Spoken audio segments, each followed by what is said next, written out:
লেনদেন। জীবন চলার পথে আমরা উপার্জন মানেই লেনদেন। যে আমরা যেভাবে উপার্জন করি, চাকরি বলেন, ব্যবসা বলেন, ক্ষেত বলেন, খামার বলেন, জমির কেনা বেচা বলেন, প্রতিনিয়ত আমরা জীবন চলতে উপার্জন করতে গিয়ে যাই করছি সবকিছু লেনদেন কিনা? কথা বলেন না। এই লেনদেনের মধ্যে হালাল কোনটা, হারাম কোনটা, জায়েজ কোনটা, না জায়েজ কোনটা, বৈধ কোনটা, অবৈধ কোনটা, এটা সংশোধন করা আপনার জন্য লাভ, বাধ্যতামূলক। এটা আপনার ইসলাহের অংশ, এটা আপনার তাজকিয়ার অংশ, এটা আধ্যাত্মিকতা, এটাই তরিকত, তরিকতের এটাও একটা অংশ। ইমাম মুহাম্মদ রাহমাতুল্লাহি আলাইহি জগৎ বিখ্যাত ইমাম ছিলেন। ইমামে আজম আবু হানিফা রাহমাতুল্লাহর শ্রেষ্ঠতম শাগরিদ ছিলেন ইমাম মুহাম্মদ, জগৎ বিখ্যাত আলেম। 3 জন খলিফা বাদশাহ ওনার ছাত্র ছিলেন, এত বড় আলেম ছিলেন। এই উনাকে একবার উনার জামানায় উনি ইসলামের প্রায় সকল বিষয়ে কিতাব লিখছেন। তো উনারে একদিন বলছে, হুজুর তাসাউফ, আধ্যাত্মিকতা, সুলুক, এই বিষয়ে আপনি কোনো কিতাব লিখলেন না? বললো, হ্যাঁ লিখছি তো। বলছে, কই, কোথায়? আমি যে কিতাবুল বুয়ু মুআমালাত, মানুষের লেনদেন সম্পর্কিত যেই কিতাবগুলো লিখছি, যেই অংশগুলো, এইটাই হচ্ছে আধ্যাত্মিকতা, এটাই তাসাউফ, এটাই সুলুক। অর্থাৎ কোনো মানুষের লেনদেন সঠিক, কোনো মানুষ হালাসা চলে, কোনো মানুষ জায়েজ না জায়েজ বাইসা চলে, এটা সবচেয়ে শ্রেষ্ঠতম আধ্যাত্মিকতা, এটা সবচেয়ে শ্রেষ্ঠতম সুলুক, তরিকত। বুঝেন না? এমনি তো আপনি করে বেসাক ধরেন, কথা বুঝছেন না? এমনি খুব একটা বুজুর্গির বাপ, আপনি তো আপনার লেনদেনের মধ্যে সুদ, আপনার লেনদেনের মধ্যে 2 নম্বরই, লাভ হইল আমাদের এই কুয়ানি, এটাদের অর্থ কি? কথা বলে। এই জন্য 3 নম্বরে প্রত্যেক মানুষের লেনদেন হালাল হারাম বাইসা, কোনটা জায়েজ কোনটা না জায়েজ, কোনটা হালাল কোনটা হারাম, আমার জীবনে আমার লেনদেন। আপনি যদি জমির কেনা বেচা করেন, তো এখানে হালাল হারাম কি জেনে নেওয়া ফরজ। আপনি যেই ব্যবসা, যেই চাকরি, যেই কামাই করেন, সবই না জানেন, আপনি যেই দোকানদারিটা করেন, এখানে হালাল হারাম কি কি, এটা জেনে নেওয়া আপনার জন্য ফরজ। ফরজ যে হুজুর আমার দোকানের মাল এই, আমারে কোম্পানি দেয় এমনে, আমার থেকে টাকা নেয় এভাবে, আমি এই কথাটা আমার কোনটা হালাল কোনটা হারাম, আমারে যে বদনার লগে বালতি দেয়, বালতির লগে বদনা দেয়, বোঝেন না কথাটা? আমারে লোডার লগে বদনা দেয় ফ্রি, তো এটা হালাল না হারাম এটা জানার কোনো নিয়ম নাই না? এমনি কোম্পানি যেটা দেয় দে। কথা বলেন না কেন? আব্দুল সালাম ভাই কর না কেন? মানে দিন, আপনার ব্যবসা, আপনার যেটুকু, এটুকুর মধ্যে হালাল হারাম জেনে নেওয়া, এটা আপনার জন্য ফরজে আইন, ফরজে আইন। জমির লেনদেন, এই যে আমাদের সমাজে অহরহ আপনার বন্ধকের যেই নিয়মটা চলে আমাদের সমাজে, কোনো গুনাহ 1000 বছরও যদি চলে, তারপরও গুনাই, হারাম হারামই। এই যে আমাদের দেশে যে 20 শতক 30 শতক জায়গা আমি আপনারে দিলাম, আপনি আমারে 50,000 টাকা কি দিছেন?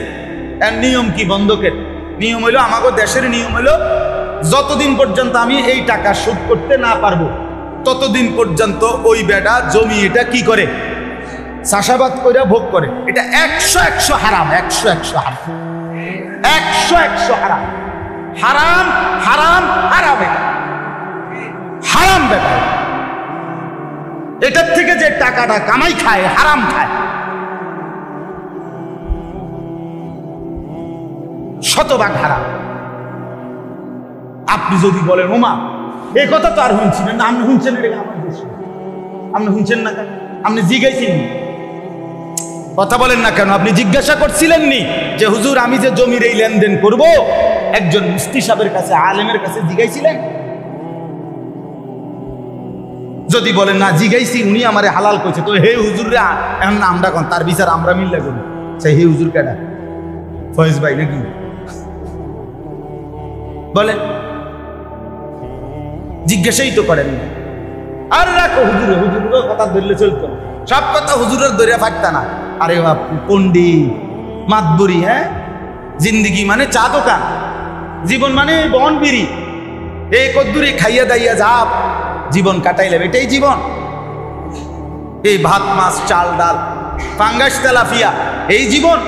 আস্তাগফিরুল্লাহ। কবর, আখিরাত, পরকাল, এরপরে গাছের ফল এখনো পরিপক্ক হয় নাই, বেচা লাইলেন কারে জিগায়া। পুকুরের মাছ আপনি দেখেনও নাই, আপনার কোনো আন্দাজও নাই, আপনি কি সবটা মাইপা কেমনে হালাল ব্যবসা পন্থায় বেচা কিনা করতে হয় সম্পূর্ণ আন্দাজের উপরে বিক্রি করে ফেললেন। তো এটা হালাল হলো না হারাম হলো জিজ্ঞেস করছিলেন? এর কি কোনো মাসালা নাই? এটার কি কোনো নিয়ম নাই? এই জন্য বাপ মুআমালা 3 নাম্বার, লেনদেন সংশোধন করা চাই, ঠিক করতে হবে লেনদেন। 4 নাম্বার মুআশারাত, পারস্পরিক আচরণ। আমি একজন মানুষ, এই আমার সাথে এই পৃথিবীর যত মানুষ, কেউ আমার মা বাবা, কেউ আমার দাদা নানা, কেউ আমার স্ত্রী, কেউ আমার ছেলে মেয়ে, কেউ আমার ভাই বোন, কেউ আমার চাচা জাডা, কেউ আমার মামা ফুফা, কেউ আমার বন্ধু, কেউ আমার প্রতিবেশী, কেউ আমার পার্টনার, কেউ আমার সাথে একলগে সফরে গেছি, ইত্যাদি ইত্যাদি। এই পৃথিবীর প্রত্যেক মানুষের সাথে আমার যে সম্পর্ক, এই প্রত্যেকের সাথে কার সাথে আমার আচরণ কি হবে এটা জানা শরীয়ত থেকে, দিন থেকে, এটা আমাদের জন্য ফরজ দায়িত্ব। এবং সেই আলোকে আচরণ সংশোধন করা, এটা আমাদের ইসলাম সংশোধনের অংশ। আমার মা, আমার তার অধিকার আমার কাছে করবে, আমার জানা দরকার। আমার স্ত্রী, তার অধিকার আমার কাছে করবে। আপনি যে আপন স্বাস্থ্য ভাই, আপনার আপন ভাতিজা, আপন ভাই, তারে এই পরশুদিনও আমি এক জায়গায় মাহফিলে গেছি, চেয়ারম্যান সাহেব বক্তব্য দিছে আমার বয়ানের পরে মুনাজাতের আগ টাইম। উনি বলতেছেন আফসুস করে, আপন ভাই, রক্তের ভাই, এই বেচারার ঘরের পাশ দিয়া শুধুমাত্র মানে 1 হাত জায়গা যদি দেয়, ওই পিছনের ভাইয়ের রাস্তা বাইর হইতে পারে, রাস্তা দিয়ে বাইর হইতে পারে, এ দেয় না, দিত না, ফেরে দিত না জায়গায়, 1 হাত জায়গা ছেড়ে দিবে না। প্রয়োজনে 30 বছর এটা লইয়ে মামলা করবে, দিত না। কিন্তু এবারে ওই 30 মাইল দূরে আরেকখানে গিয়া সেইখানে মাহফিলে বা মসজিদে অথবা কোনো জায়গায় কোনোখানে 30,000 টাকা দান কইরা একটা বিরাট স্লোগান লইয়া বাইতে যাচ্ছে, হ্যাঁ, জনাব অমুক 30,000, সবাই কইছে মার হাবা, হাবারে মার মার,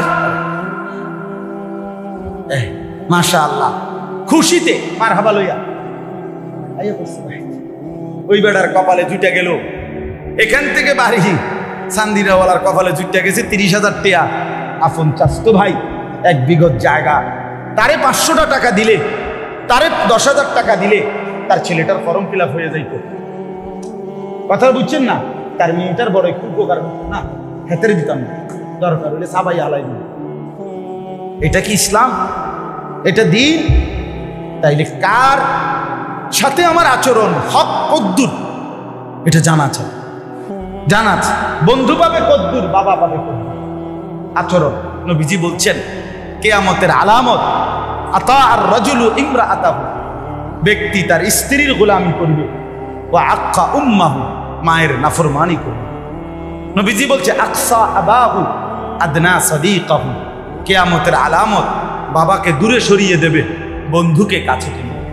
হ্যাঁ, অসংখ্য যুবক আজকে ইয়াং ছেলে পেলে বন্ধুদের সাথে ঘন্টার পর ঘন্টা, ঘন্টার পর ঘন্টা জিন্দেগির সমস্ত উপার্জন সব কিছু বন্ধুদের পিছনে শেষ। কিন্তু বাবা ডাক দিল, তার সামনে 2টা মিনিটের জন্য বসতে তার রাজি না। বাবার সাথে সে দুশ্মনী, পরিবারের সাথে তার দুশ্মনী, কিন্তু বন্ধুদের সাথে তার গভীর মাথা। এটা তো ইসলাম না, এটা তো দিন না। তাহলে আমাদের পারস্পরিক আচরণ, কার সাথে আমার কি আচরণ, এটা ঠিক করা আমাদের জন্য জরুরি। আর সর্বশেষ হলো 5ম নাম্বার হলো আখলাক। প্রত্যেক মানুষের ভিতরে কিছু চরিত্র আছে, মন্দ চরিত্র, উত্তম চরিত্র। যেমন হিংসা, এটা উত্তম চরিত্র না মন্দ চরিত্র, এটা দূর করা ফরজ।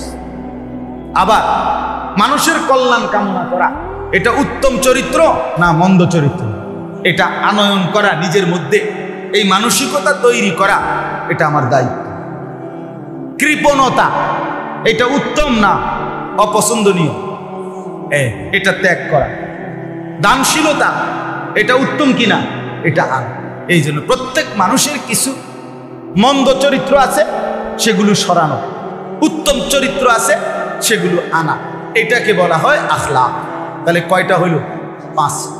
এই প্রত্যেক মানুষ তার জীবনে উলামায়ে কেরামের কাছ থেকে কোরআন সুন্নাহর আলোকে এই 5 জিনিস সংশোধন করতে হবে। নিজের ঈমান আকীদা 1, 2 নিজের ইবাদত আমল, 3 নিজের মুআমালাত লেনদেন, 4 নিজের মুআশারাত, সমাজের সকলের সাথে তার আচরণ, 5 তার ভেতরের আখলাক, চরিত্র। তাহলে একজন মুসলমানের দিন শেখা, কোরআন সুন্নাহর মাসআলা শোনা, জানা কি পরিমাণ দরকার। আমাদের দেশে মাহফিল বছরে একবার মাহফিল হইয়া 2 বার হইলে অনেকের মাথা ব্যথা। এত ওয়াজ দিয়ে করে কি? এত ওয়াজ দিয়া ঘাস কাটে, এত ওয়াজ দিয়া ঘাস কাটে। প্রতি মাসে ওয়াজ দিয়া করে কি? আপনি জানেনটা কি? আপনার শিখা হইল কদ্দুর এখনো? বলেন। ইমাম সাহেব জুমার নামাজে বয়ান করে, সামনের কাতারে মুসল্লি, হুজুরের ওয়াজ শুরু, এবার জুরানি শুরু।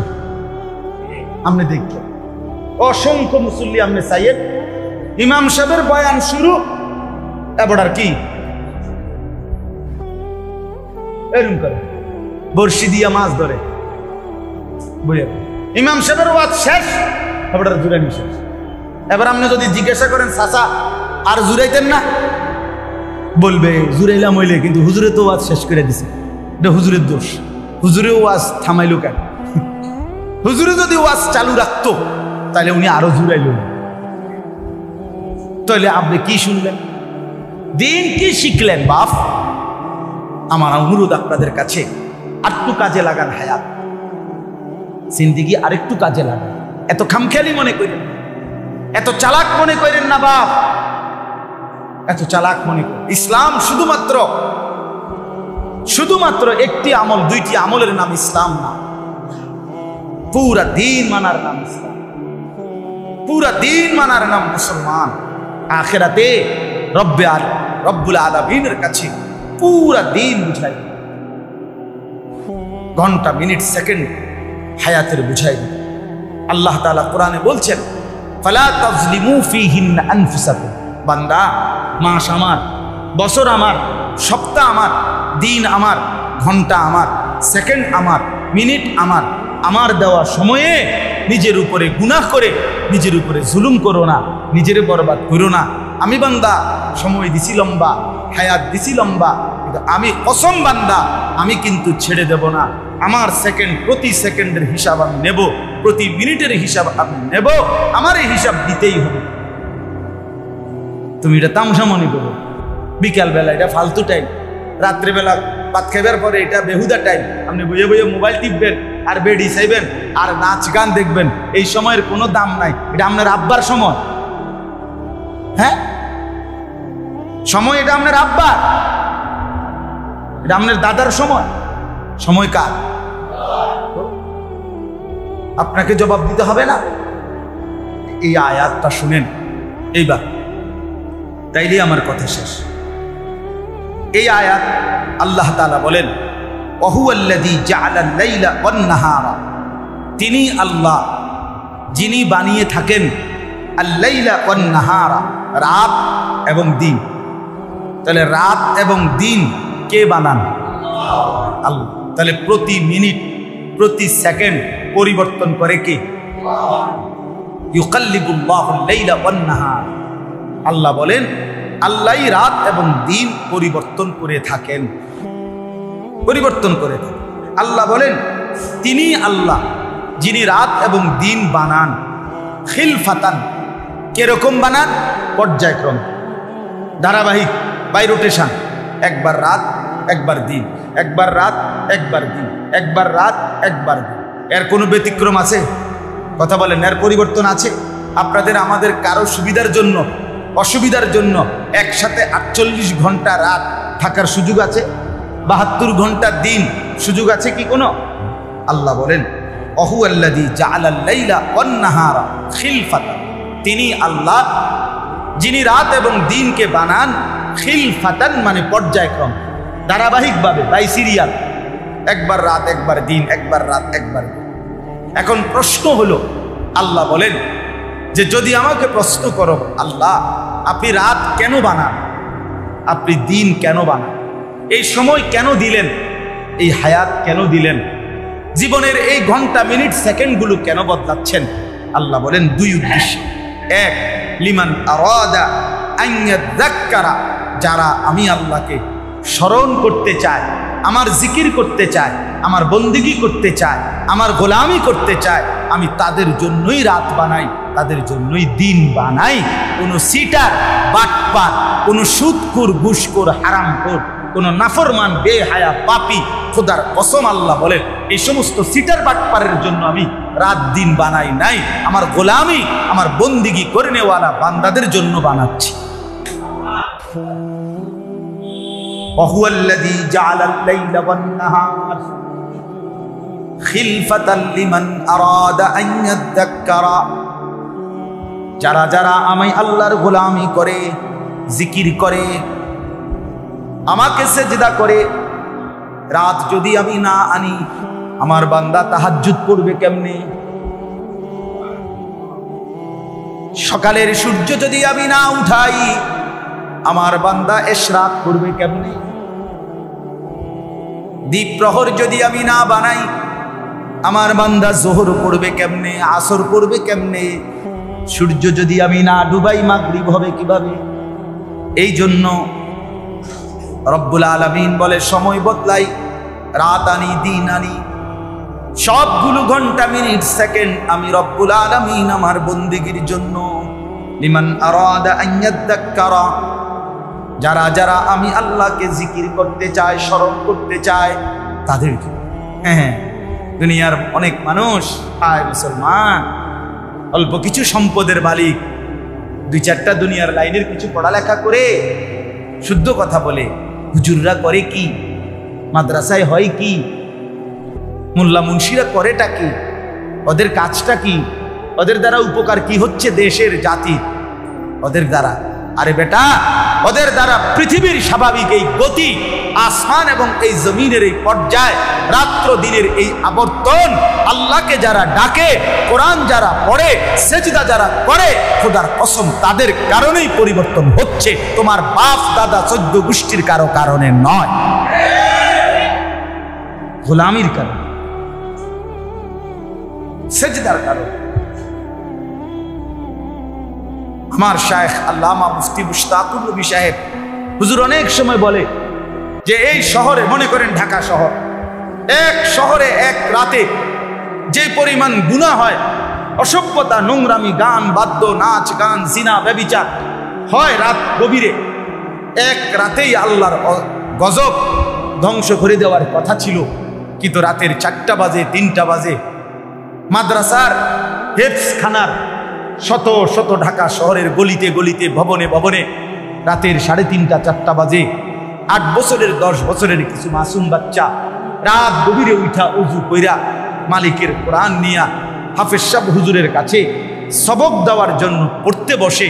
খোদার কসম আল্লাহ তখন আরশে আজিম থেকে বলে যে হায়, নাফরমানদের নাফরমানির কারণে আমি তো চেয়েছিলাম আযাব দিয়ে ধ্বংস করে দিতে, কিন্তু তোরা জেগে গেলি, আমার কোরআন নিয়ে বসে গেলি, তোদের বরকতে আমি আযাব তুলে নিলাম, তোদের বরকতে আমি আযাব তুলে নিলাম, তোদের সেজদা, তোদের গোলামি আমার পছন্দ হয়েছে, এদের বরকত। এজন্য দ্বীনকে ভালোবাসেন, মাদ্রাসাকে ভালোবাসেন, কোরআনকে ভালোবাসেন, বাপ উলামায়ে কেরামকে ভালোবাসেন, আল্লাহর সাথে আখিরাতের সাথে সম্পর্ক বাড়ান। আগামী জেনারেশন, আগামী প্রজন্মকে দ্বীন থেকে বঞ্চিত করেন না, কোরআন থেকে বঞ্চিত করেন না। সারাটা দেশ অস্থির, সারা দেশ লক্ষ কোটি আমাদের সন্তান, আমাদের ভাই অস্থির হয়ে আছে, অস্থির হয়ে আছে। হায় জাতি, হায় প্রজন্ম, নতুন জেনারেশন, আগামী সময়ে কি হবে তাদের, কি শিখছে, কি পড়ছে, কে কাকে নিয়ে খেলতেছে। হায় আল্লাহ, হায় আল্লাহ, তাজা রক্ত, তাজা খুন আমার জমিন গড়াগড়ি করছে। যে কয়জন সন্তান মায়ের বুক খালি হইল, সে মায়ের আহাজারিটা কি হলো। এই আজকে 2-3 দিন কি পরিমাণ গোলযোগ সারা দেশে চলতেছে। স্কুল, কলেজ, ইউনিভার্সিটির ছাত্র ভাইরা, এই জেনারেশন কে তাদেরকে ফিরাবে, কে বুঝাবে, কে কি বলছে, কি কি করছে। হায় আল্লাহ, এই জন্য বাপ আমার অনুরোধ রইল, সারা পৃথিবী মিলে মানুষ ইসলাম এবং মুসলমানকে, ইসলাম বিরোধীরা ধ্বংস করার বহুমুখী ষড়যন্ত্র, কেউ সিলেবাস, কেউ শিক্ষা কারিকুলাম, সবাই শুধু অস্ত্র দিয়েই মুসলমানকে ধ্বংস করবে। বিষয়টা এমন না, বিষয়টা এমন না। যদি ক্লাস 1 থেকে মাস্টার্স পর্যন্ত আখেরাত, পরকাল, কোরআন, সুন্নাহ, কবর, হাসর, মিজান, ফুলসেরাত, এই কথাগুলো যদি মুসলমানের সন্তান সঠিকভাবে শুনতে না পায়, শিখতে না পায়, তো 20 বছর পরে হইতে পারে যে আস্তিকের চাইতে নাস্তিকের সংখ্যাই বেড়ে যায়। আল্লাহকে চিনাওয়ালার চাইতে চেনে না এমন সন্তানই বেড়ে। এখনই তো আমাদের হালাত হইল, অসংখ্য ছেলে পেলে, অসংখ্য মুসলমান আল্লাহর কোরআন না পারা, না পড়া, শিখতে শুদ্ধ দেখে দেখেও করতে পারে না। এটা যে একটা অপরাধ, এইটাও তো স্বীকার করতে চায়। আপনি বোঝেন নাই আমাদের কথা। আপনি এই সমাজে চলেন না, এখন আপনাদের এলাকায় কাবিলা হাঁটি, যারা যারা কোরআন শরীফ শুদ্ধ করতে পারে না, এটা যে একটা দোষ, এটা যে একটা ত্রুটি, এটা যে একটা অপরাধ, এটা যে একটা গুনাহ, এইটাও তো ওনার কলিজা করতে নাই। আমি চান না, যদি কলিজার মধ্যে থাকতো সে একটু হইলেও তো কোরআন শরীফ শিখার চেষ্টা করতো না। এটা যে অপরাধ, এটা এটাই বোঝে না এখন। এরপরে তো এরপরের জেনারেশন আগামী 20 বছর পরে বলবে কোরআন শরীফ কি জিনিস, কোরআন শরীফ কি জিনিস চিনলাম না তো। আপনি সারা বাংলাদেশের মসজিদে চলেন, আমার লগে চলেন, 1000 মসজিদ আমরা হাঁটি, 1000 মসজিদে গেলে প্রত্যেক মসজিদে 20টা 50টা 100টা কোরআন শরীফ পাইবেন, মসজিদের মধ্যে আছে তাকে। কিন্তু আল্লাহর সাক্ষী রেখা ওই মসজিদওয়ালাদেরকে শুধু জিজ্ঞাসা করবেন যে পশ্চিম দিকে ফিরা আল্লাহর কসম করে বলেন কয়টা কোরআন শরীফ এই গত 6 মাসে 1 বছরে কেউ ধইরা তেলাওয়াত করছে কয়জন, এটা বুঝছেন? কথাটা বুঝছেন না? পড়িন না কই তো কোরআন শরীফ শুধু তাকে সাজাবার জন্যই তো 23 বছরে নবীর দিবায় নিশির কষ্ট, শুধু তাকে একটা কোরআন শরীফ বিপদে পড়লে 2টা কোরআন শরীফ মান্নত করবেন, আর বউয়ের ডেলিভারির সময় 2টা কোরআন শরীফ মান্নত করবেন, ফুদ বিদেশ যাবার টাইমে 2টা কোরআন শরীফ মসজিদে দিবেন। 23 বছরে নবীর উপরে কোরআন নাজিল হওয়ার মাকসাদ এটাই তো ছিল না? আমরা বিপদ আপদে মান্নতের লাগিয়া কোরআন শরীফ জমা দিমু, এই তো কোরআন শরীফের উদ্দেশ্য। এটা পড়বে কে? এটা শিখবে কে বলেন? এখনো বাংলাদেশে আপনাদের অনেকের গায়ে সহে না, এত মাদ্রাসা ছোট ছোট এটি করে ডাকি। এখনো বাংলাদেশের সর্বোচ্চ 90 থেকে 1 লক্ষ মাদ্রাসা, আর কমপক্ষে আপনার 6 লাখের চাইতে বেশি জেনারেল শিক্ষা প্রতিষ্ঠান, আরো বেশি 98%, মাত্র 2 থেকে 3% সন্তান বাংলাদেশের ছেলে মেয়ে মাদ্রাসায় পড়ে, সরকারি কওমি দুটোটা মিল্লা। 97% সন্তান এখনো স্কুলগামী। তো খুব বেশি হয়ে গেছে না? কথা বলেন না কেন? মাদ্রাসা খুব বেশি হয়ে গেছে, মসজিদ বেশি হয়ে গেছে, হুজুর খুব বাইরে গেছে নাকি? তা হুজুরের যন্ত্রণায় আপনারা মরিয়ে যেতেছেন নাকি? হ্যাঁ বলেন, কই এখনো আলেম, কই এখনো মাদ্রাসা কোথায়? এখনো কয়জন? আমি খুলনা ইউনিভার্সিটিতে, খুলনা মেডিকেল প্রকৌশল ইউনিভার্সিটি, ওইখানে গেছিলাম।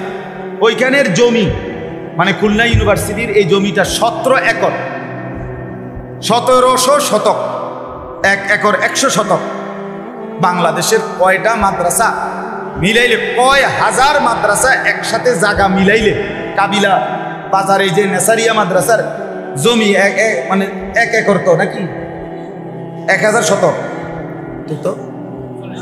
তো কদ্দুর জায়গা 40 শতক। তো তাহলে ওইখানে 17 একর জায়গা বাংলাদেশের একটা ইউনিভার্সিটি। তো ঢাকা ইউনিভার্সিটির জায়গা কদ্দুর, জাহাঙ্গীরনগর ইউনিভার্সিটির জায়গা কদ্দুর, চিটাগাং ইউনিভার্সিটির জায়গা কদ্দুর, বলেন কথাটা বুঝছেন কিনা? তাইলে এখনো মাদ্রাসাগুলো কি খুব বেশি জায়গা দখল করে গেছে বাংলাদেশে? তো এই জন্য আপনাদের কাছে আমি অনুরোধ করলাম, মেহেরবানি করে বুঝতে শিখেন, দয়া করে আল্লাহর ওয়াস্তে এই কথাটা বুঝেন। এই রাত এই দিন কাজে লাগাবেন, নিজের ঈমান, নিজের আমল, নিজের আখেরাত, নিজের পরকালের ফিকির আরেকটু বেশি, নিজের এবং স্ত্রী সন্তানের আরেকটু ফিকির বাড়াবেন। বলেন ইনশাআল্লাহ। শেষ শব্দ হইল আও আরাদা শুকুরা। আল্লাহ বলেন দ্বিতীয়ত রাত এবং দিন আমি আল্লাহ যেই উদ্দেশ্যে বানাই, এই সময় বদলাই, এটার দ্বিতীয় উদ্দেশ্য হলো যারা যারা আমার নেয়ামত পেয়ে আমি আল্লাহর শুকর আদায় করতে চায়, তাদের শুকর আদায়ের জন্য আমি আল্লাহ রাত্র এবং দিন বানিয়ে থাকি। অর্থাৎ আমার শুকর আদায় করবে, আল্লাহ আমাকে খাওয়াইছেন, পড়াইছেন, স্ত্রী দিছেন, সন্তান দিছেন, মাল দিছেন, সুখ দিছেন, স্বাচ্ছন্দ্য দিছেন, শরীর স্বাস্থ্য দিছেন, জীবন যৌবন দিছেন। আল্লাহ আপনার শুকর, আপনার জন্য সেজদা দিলাম, আপনার জন্য দান করলাম, আপনার জন্য সাদাকা দিলাম, আপনার জন্য হজ করলাম, আপনার জন্য যাকাত দিলাম। এই যে ইবাদতের মাধ্যমে শুকর আদায় করা, আল্লাহ বলেন আমার শুকর আমার স্মরণ, আমার শুকর আমার স্মরণ। এই দুই উদ্দেশ্যের জন্য পৃথিবী বদলাচ্ছি, সময় পাল্টাচ্ছি, রাত্র দিন বানাচ্ছি। আল্লাহ তাআলা আমাদের প্রত্যেককে নিজের হায়াত, নিজের সময়, এই জিন্দেগির কদর করবার তৌফিক দান করেন। দয়া করে আর কোনো দিন ফিরবেন না, আমিও না, আপনিও না, একবারই কবরে যাবেন, আর আসবেন না। কাজেই আসার আর কোনো সুযোগ নাই। আজই সময়কে কাজে লাগান, হায়াতকে কাজে লাগান। এমন সবাই যার যার মতোই থাকবে, সবকিছু চলমান, এরই মধ্যে ইসরাফিল ফুল। এই জন্য আমাদের বাস্তবতা হলো এই, দিন দিন মুখলিসিন অর্থাৎ আল্লাহর প্রতি একনিষ্ঠ ইবাদতকারী বান্দা কমতে থাকে, আর এরই মাঝে একদিন ইসরাফিল ফুল।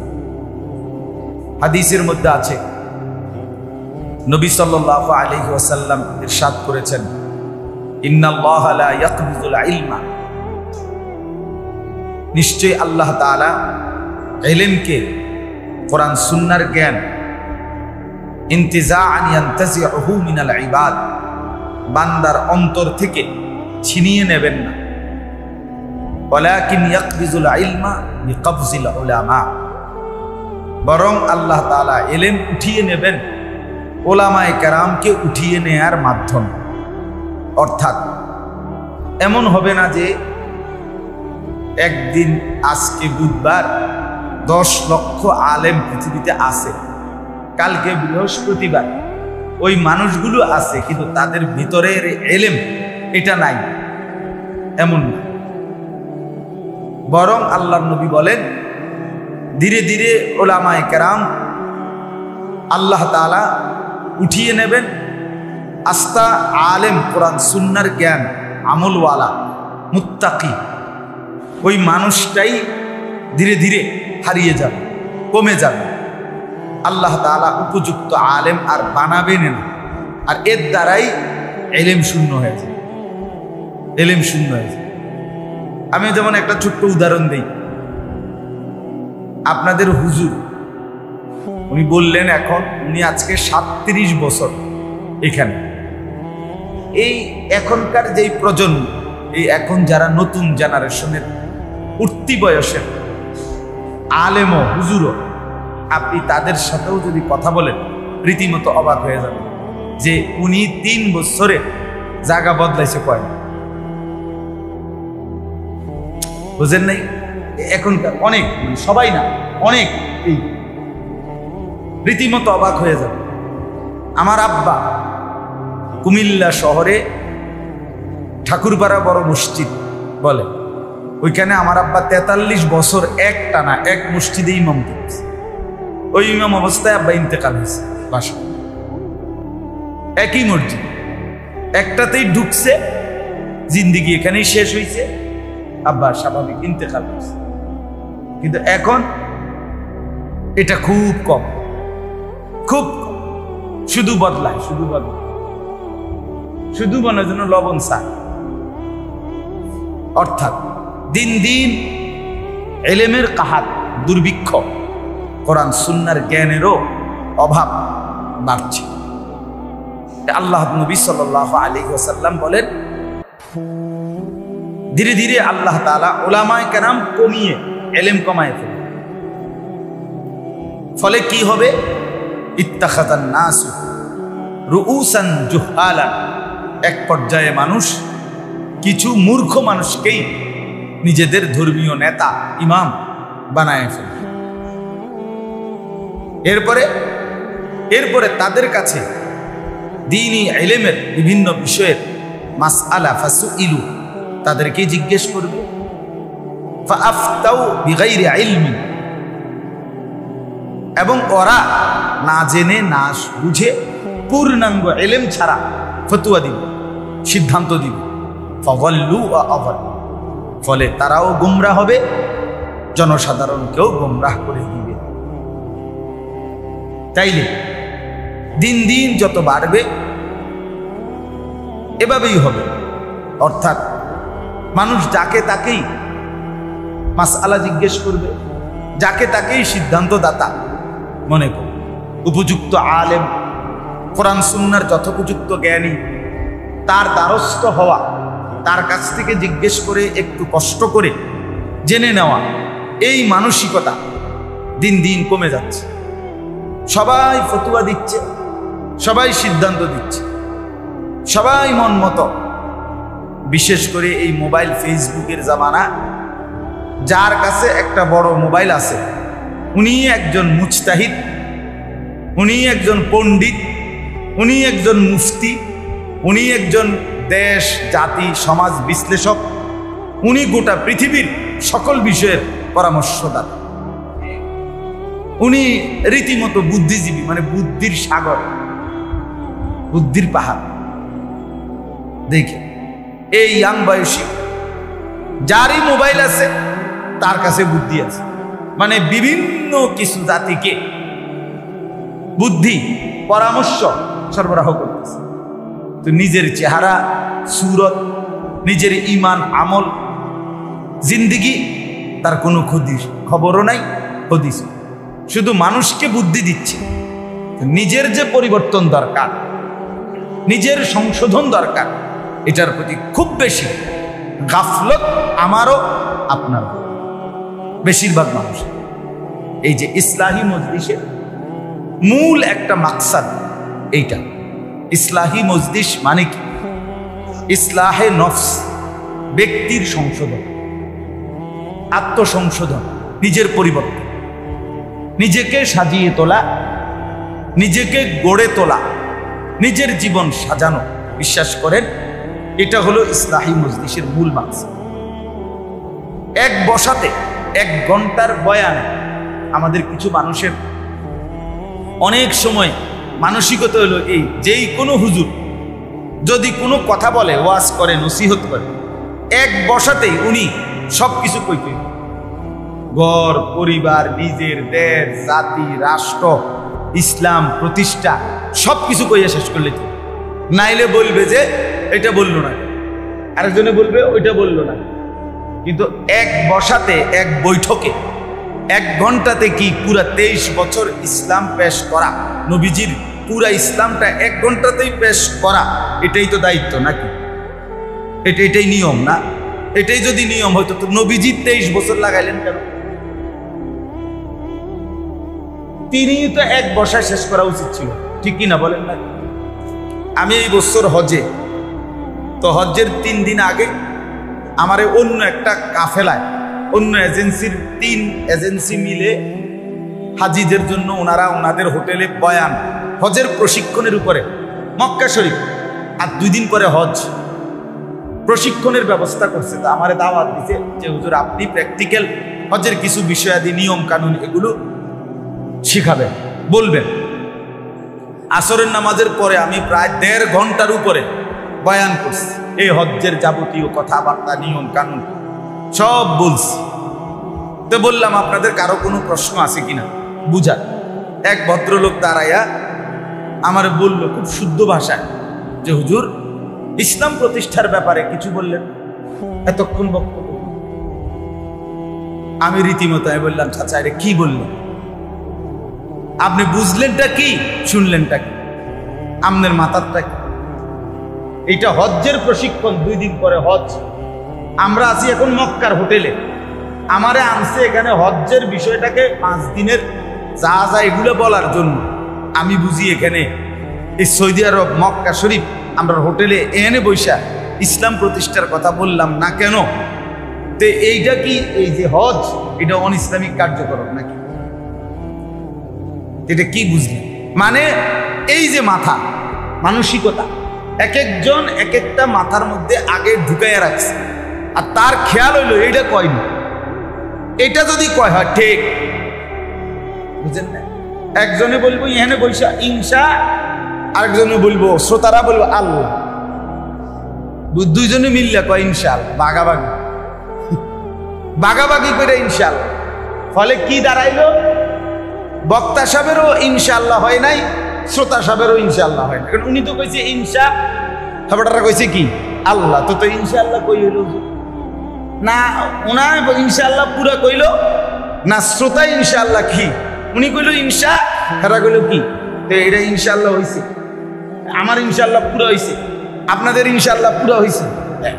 এই ফলে অর্ধেককে ইনশাআল্লাহ হওয়ার কারণে কারো কপালে আর আম জোটে।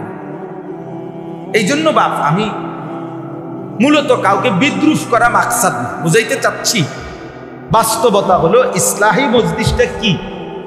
এক কথায় এইটা বুঝাইতে চাচ্ছিলাম কথা, যে ইসলাহি মজলিসে মূল ফিকির আত্মসংশোধন, ব্যক্তির সংশোধন, নিজের পরিবর্তন, নিজের ফিকির, আমার জিন্দেগি ঈমান আমলের উপরে সাজিয়ে তোলা, এটা দরকার। কোরআনুল কারীমের মধ্যে আল্লাহ তাআলা বলছেন, ইয়া আইয়ুহাল্লাযীনা আমানু আলাইকুম আনফুসাকুম, হে ঈমানদারগণ তোমরা প্রত্যেকেই নিজেকে আঁকড়িয়ে ধরো, নিজেকে সাজিয়ে তোলো, নিজেকে গড়ে তোলো। কোরআনে আল্লাহ বলছেন, ইয়া আইয়ুহাল্লাযীনা আমানু কু আনফুসাকুম, হে ঈমানদারগণ নিজেকে জাহান্নামের আগুন থেকে বাঁচাও এবং পরিবারের সদস্যদেরকে বাঁচাও। তাহলে আগে বলছে নিজেকে বাঁচাও। কোরআনে আল্লাহ বলছে ওয়া'মুর আহলাকা বিস-সালাহ ওয়াসতাবির আলাইহা, হে নবী আপনি আপনার পরিবারের সদস্যদেরকে নামাজের আদেশ করুন এবং আপনি নিজেও নামাজের উপরে মজবুত থাকুন। এই যে আপনি নিজেও নামাজের উপরে মজবুত থাকুন, তার মানে নিজের দিকেও পূর্ণ সচেতন সজাগ দৃষ্টি রাখুন। এই পরিমাণ ইসলামের কামই করলেন, এই পরিমাণ মানুষের জন্য দৌড়াইলেন যে নিজের জামাত ছুটে গেল। ব্যস্ততার কারণে আপনি কি পারলেন না, না আপনার এত ব্যস্ততার বালান, এত বালাও বালান। উনি ওই মেল মিটিং করতে করতে, মানুষের সমাধান করতে করতে জোহরও গেছে, আসরও গেছে, মাগরিবও গেছে। কি ব্যাপার, কেন করতে পারলেন না চাচা নামাজ?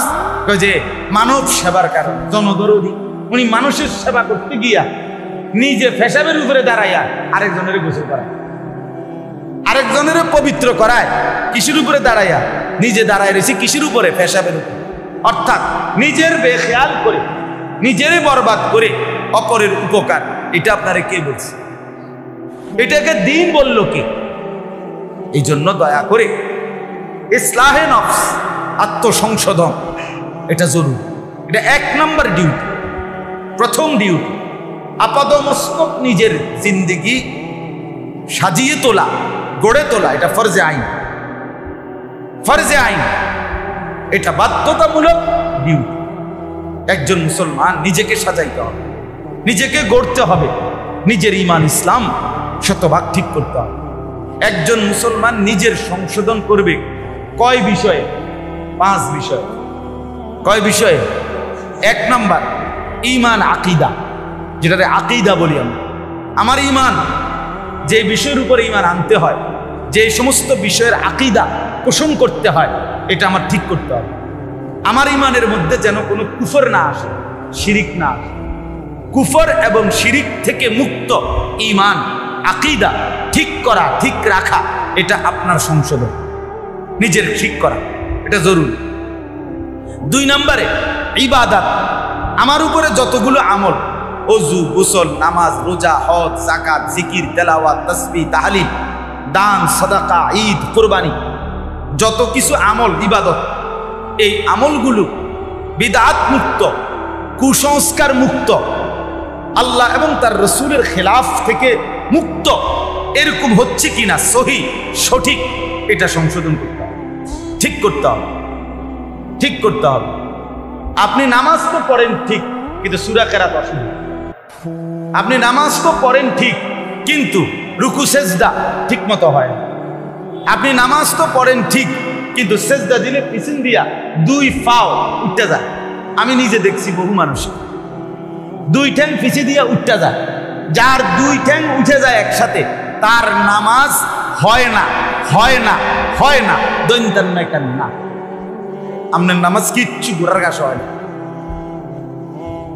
যার সূরা কেরাত অশুদ্ধ, দোয়া কালাম অশুদ্ধ, তার নামাজ হয় না, হয় না, হয় না, তার গোড়ার ডিম হয় না, কিচ্ছু হয় না। আমি বললাম সূরা কেরাত যার অশুদ্ধ, তার নামাজ হয় না, হবে না। আপনার এই নামাজ, আপনার এই নামাজ থেকে আপনি আখিরাতে কিচ্ছু পাবেন না, কিচ্ছু না। আপনি যদি বলেন আল্লাহ ভরসা, আপনি আগে হুজুরে কোক 37 বছর ধরে হুজুরে বলুক যে আপনি বলছেন নি যে আল্লাহ বলছি কিনা কোথাও, বান্দা তুমি ভুল করতে থাকো, আমি ভরসা, এটা আসেনি কোরআনে। তাহলে আপনি যে কইলেন আল্লাহ ভরসা, কথা বুঝেন নাই আমার কথা? আপনি কোন যুক্তিতে এটা বললেন? নবীজি বলছি কিনা যে উম্মত তুমি ভুল করতে থাকো মৃত্যু পর্যন্ত, আমি সুপারিশ করিয়া তোমারে বেহেশত দিমু। তুমি মিছে কথা কইতে থাকো, তুমি অশুদ্ধ করতে থাকো, তুমি নাফরমানি করতে থাকো, টেনশন করো না, তোমার সিটারি তুমি করতে থাকো, তোমার বাটফারি তুমি করতে থাকো, তোমার 2 নম্বরই তুমি করতে থাকো, আমি নবী আসি, আমি সুপারিশ করিয়া তোমারে বেহেশত বুঝাইয়া দেবো। নবী এটা বলছে তো তাইলে আমরা কি বুঝে দোয়ান বাহিকা, কি বুঝে বন দিয়া সাদিয়া খান, এটা ঘটনা কি? হ্যাঁ, কি ব্যাপারটা কি?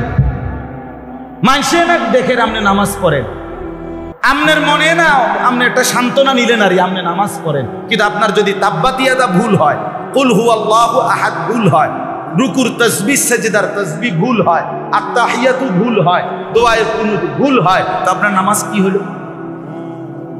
বলেন না, কি হইল নামাজ? শব্দটা হলো সুবহানাল্লাহ, হা বড় হা, এরপরে লাস্টে হলো হা ছোট হা, তাহলে শব্দ হলো